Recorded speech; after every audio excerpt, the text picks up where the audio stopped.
Hey folks, welcome back. I'm Justin, and today I'm going to be talking about my draft review from last night from Friday Night Magic. So outside of Commander, I really only play limited, so I've been getting more into draft since pre-releases don't really happen that often. And I thought it would be fun to do videos when I go to a draft to show off what I put together and just how I did. I know you can do these kinds of things on Arena like 10 times faster, and you can do more drafts on Arena in a night than you could draft in paper at a store in like a month, but nothing beats paper for me. So before I show you the deck that I drafted, my record last night was not great. I went 0 wins and 2 losses. There were 3 rounds, but I dropped because I wanted to go home and go to sleep. But luckily my store is really awesome and rewards players regardless of if they win a top spot or not.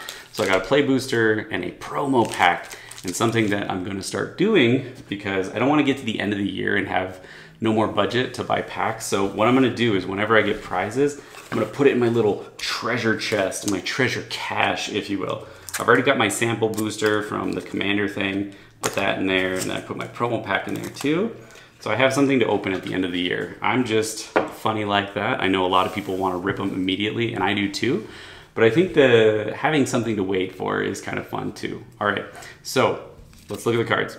Okay, so last night I decided to play squirrels. I saw both of these come past me, the Camellia, the Seed Miser, and the Valley Rot Color, and I was just like, well, I really should try black-green, and there was a lot of green being passed. Here's a Fecund Green Shell, which is very good and limited because it's a huge blocker, but also has a very good effect attached to it. So these were, I think, my 3 rares that I played, and I thought that they were pretty good. Of course, you never know if you're gonna get the rares in your limited deck because you only have 1 of them, right?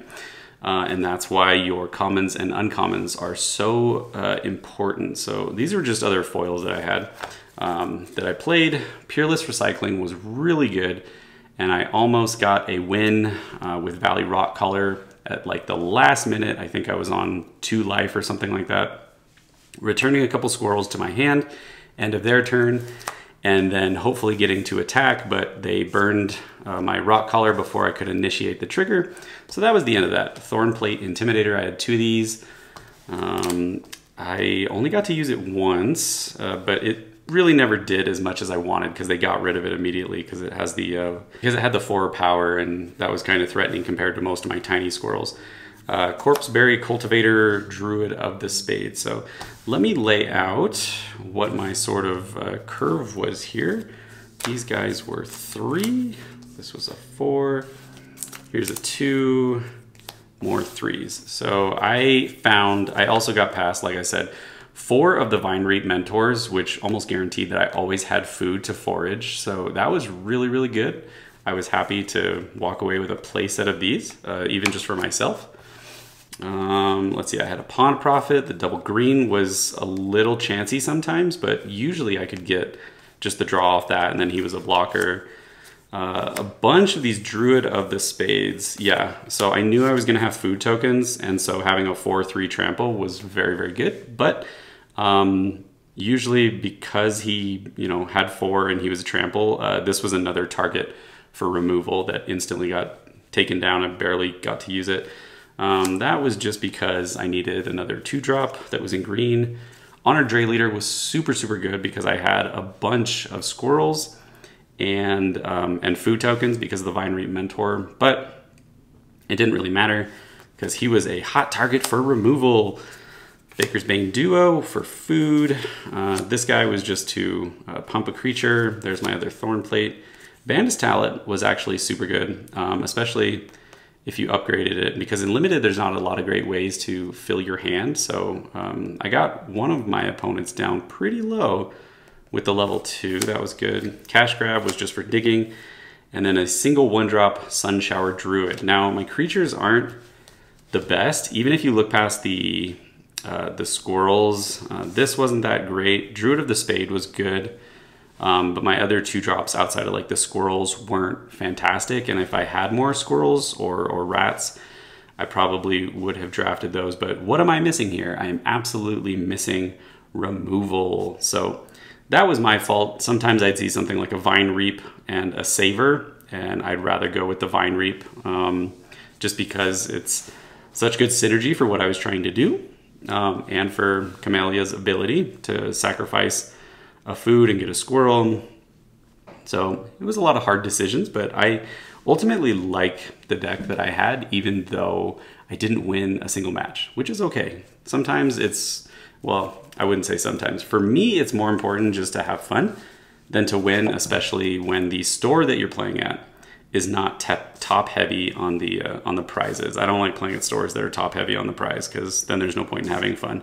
It's just all cutthroat magic. Okay, so that's my deck. Feel free to ask me about it or tell me what your thoughts are. Like I said, I wish I had more creatures, more squirrels specifically, but otherwise, and removal, of course. Removal, definitely, but otherwise I think it definitely had potential, and I got very close a couple of games, but I just couldn't do that last, I don't know, 2 to 5 damage in order to get the win. So that was my deck. One more thing that I want to show you, because in draft you get past things that you can't always play, right?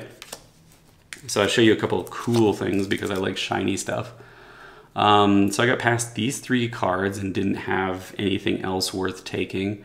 The Seed Glaive is just so pretty, and if I want to make a mouse deck for myself, that's a really good include. The Fireglass Mentor, another really pretty foil card that I got past, and I was like, why not? I knew another guy was taking red-black, and I was like, I don't have anything worth taking for me, so I'm gonna make sure that he doesn't get more lizards and absolutely destroy us.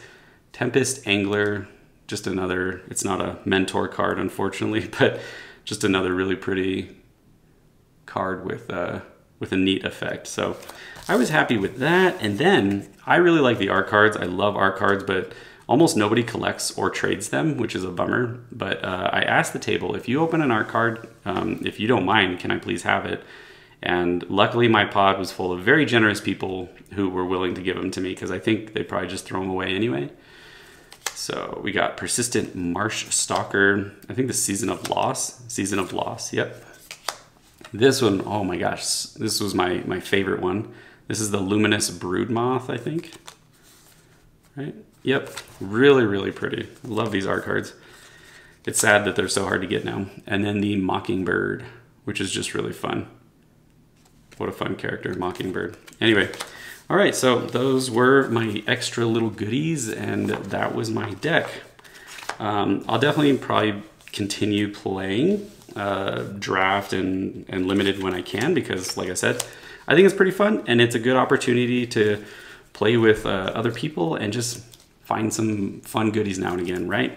So thanks for watching, and I'll have another one again soon. I'll probably draft next week or the week after that. We've only got a couple more weekends before we get to Duskmorn, so let's enjoy Bloomburrow while we can. Thanks for watching.